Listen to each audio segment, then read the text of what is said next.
The philosopher Theodor Adorno wrote this: "The need to let suffering speak is a condition of all truth. For suffering is objectivity that weighs upon the subject." The need to let suffering speak is a condition of all truth.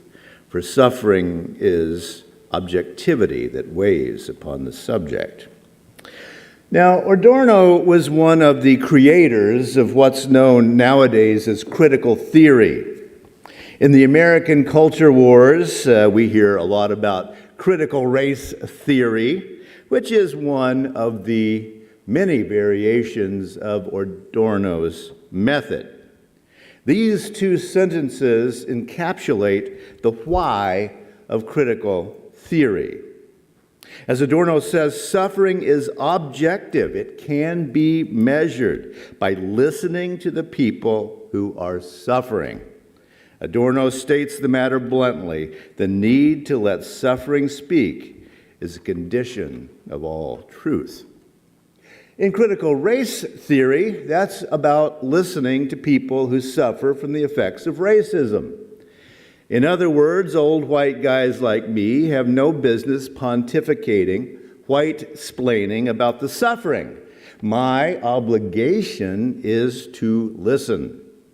That's why last night, right here in this room, we had a beautiful night of black poetry and music. The white folks listened, and we heard about suffering, overcoming, resilience, and love.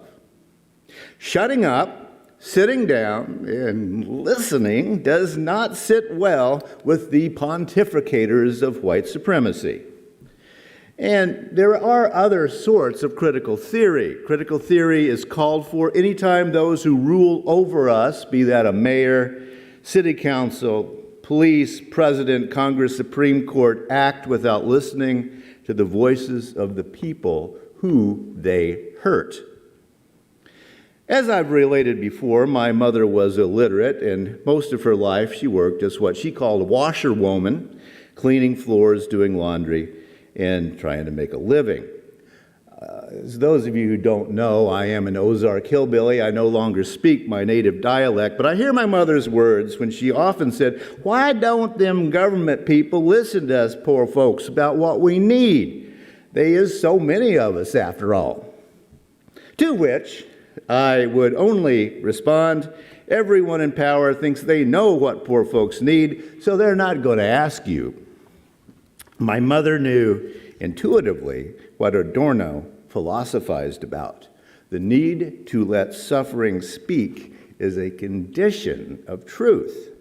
Now, she's long dead and her struggles to survive are done, yet still Adorno's words challenge us. When will we listen? White supremacy cannot allow suffering to speak. That's what we see in the American culture wars. Patriarchy cannot allow suffering to speak. Greed cannot allow suffering to speak.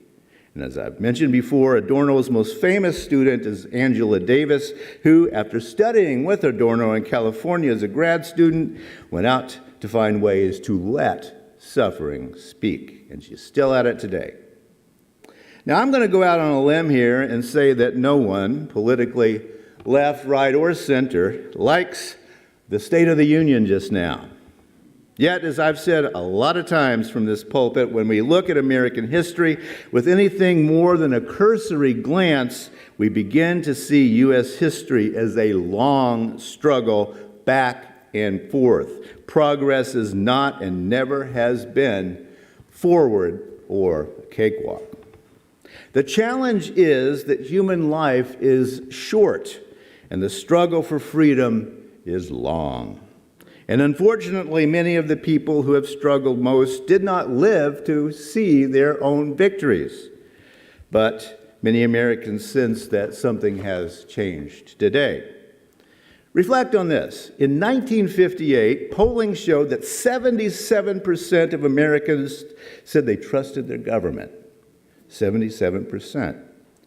During the lowest point in the Trump presidency, 17% of Americans trusted their government. 17%. Well, we've rebounded. In this month, June, Pew Research found that trust has gone up to 21%. Fewer than 1 in 4 Americans trust our government to do what is in the best interest of the people. That isn't real good. Democracy can't work that way. Former Supreme Court Justice Anthony Kennedy, in a case called Casey versus Planned Parenthood of Southern Pennsylvania, it's a case that we've been hearing about quite a bit recently, wrote this: "At the heart of liberty is the right to define one's own concept of existence, of meaning, of the universe, and of the mystery of human life." Break that down just a bit. The right to define one's own concept of existence, meaning, the universe, and the mystery of human life. Now that all sounds pretty good, doesn't it? But as the old saying goes, the proof is in the pudding.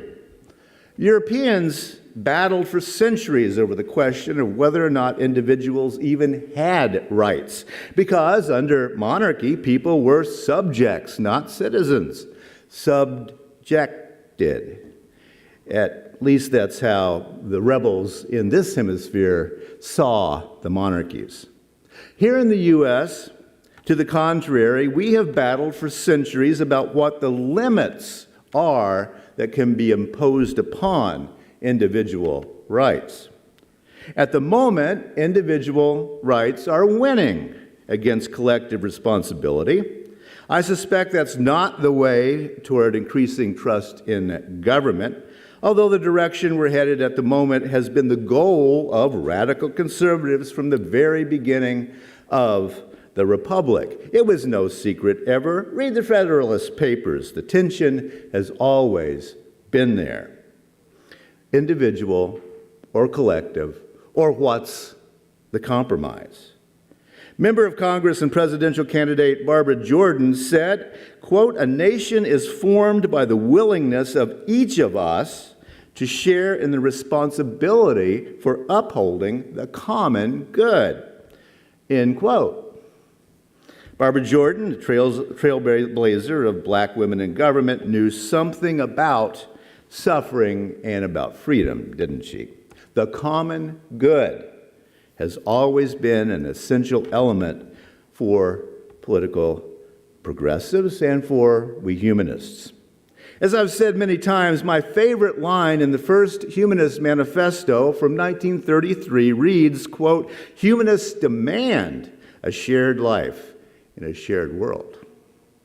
The two subsequent manifestos in 73 and 2000 softened this language because many thought that those words were way too radical. But I have never thought so. Though sharing has long been linked in the U.S. to that really dirty word, socialist. John Dietrich and Ray Bragg, the ministers of FUS who signed that manifesto back in 1933, were openly democratic socialists, as were many of the signers of the first manifesto. And yes, we need to remember that the manifesto was published in the spring of 1933 before President Franklin Roosevelt's New Deal, which was kind of democratic socialist. Although Roosevelt, of course, tried to put shade on that fact. But sometime when you got nothing else to do a little web searching on the political views of many of Roosevelt's administration, which, of course, is exactly what the House Un-American Activities Committee would do after the Second World War.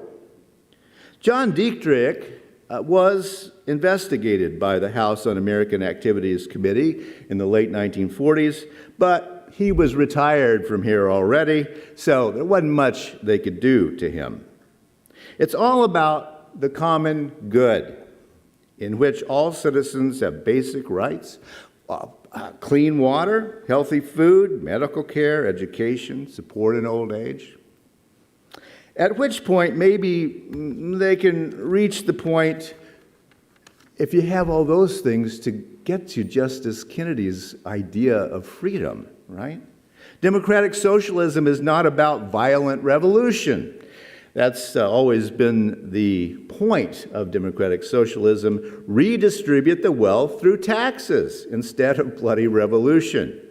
Democratic means sticking with democracy and letting the citizens vote. After the Second World War, nearly every nation that did not fall under the domination of the Soviet Union began to practice democratic socialism. The U.S. toyed with many of those ideas, but at this point in our history, most New Deal programs are gone. It's not about sharing today. Humanists demand a shared life in a shared world. For many of us, our demand to share has expanded, not contracted, over time. We demand sharing with other living things and with the planet itself. Nowadays, we call that environmental justice. And it's the right thing to do. Share in this world. Sharing life with other living things, sharing life with future generations of human beings and animals. It's all about Barbara Jordan's common good. I know that I am a political idealist. That's why I'm not a politician. I like being a political idealist. But as far as I'm concerned, none of that's about politics. It's about basic ethics. And so thought the signers of the first Humanist Manifesto. But back to Justice Anthony Kennedy's list of what he called at the heart of liberty. Defining your own concepts of existence, meaning, the universe, and the mystery of human life. These things sound good, but what does the right to existence even mean? Does it mean the right to nutritious food and water? Oh, apparently not. How many poor people have the time to consider meaning, the nature of the universe, or the mystery of human life? I know my parents didn't. Justice Kennedy graduated, by the way, from Harvard Law School and took over his father's law practice. That's his history, just saying, right? And I hear my mother's words, why don't the government listen to us poor folks about what we need? There's so many of us, after all. Sorry, Mom, the power is not going to listen. History glosses over the time and boredom of social action. Who wants to watch a movie about sitting, as many of us have, for hours and hours waiting for an action to begin? Sitting on the curbs in the street, and we never seem to get things together for that march. Watching social progress is a lot more boring than watching paint dry. The people of First Unitarian Society of Minneapolis have been exploring meaning-making and value-making outside of societal norms, what John Dewey, one of the signers of the manifesto, called the familiar furniture of the mind, right? We've been exploring things outside that familiar furniture since the 1870s. This congregation began as the Minnesota chapter of the National Liberal League. Now, this was a group dedicated to the separation of church and state. Specifically, they were fighting the regulation of the U.S. mail to accord with conservative Christian values, we've heard that, through the Comstock laws, which, for example, declared women's reproductive information pornography and atheism and agnosticism just too dangerous for the delicate minds of women. After losing those battles, they lost all of it. After losing all of those battles from the 1860s, 70s, and 80s, the Minnesota Liberal League here became a Darwin Reading Group, and the Darwin Reading Group eventually became a Unitarian congregation. We have an interesting history here. Social progress, we know, is a road full of potholes. The Minneapolis Pride signs this year give the beginning year of 1972. I'm really glad that has happened before it has been 1973 that was mentioned. Why do I love that change? Because it recognizes the struggle. The Stonewall Rebellion in New York City was in June of 1969. Through the late 1960s and 70s, a group of GLBTQ folks here at FUS met, and they called themselves the Invisibles because they felt like it, and they felt like they had to be the Invisibles. In 1972, that group gathered here and marched across the street over to the park, which I hope I'm going to be doing, and most of you will be doing today, over to the park to commemorate the Stonewall Rebellion. And the group over there, several of them were arrested by Minneapolis police. That was the beginning, a struggle, an arrest. Yes, the first gay pride was a riot in New York City. Here in Minneapolis, our first gay pride was a demonstration that led to arrests. It's important, 1972, because that remembers the real history. It's important to remember how long the struggle is.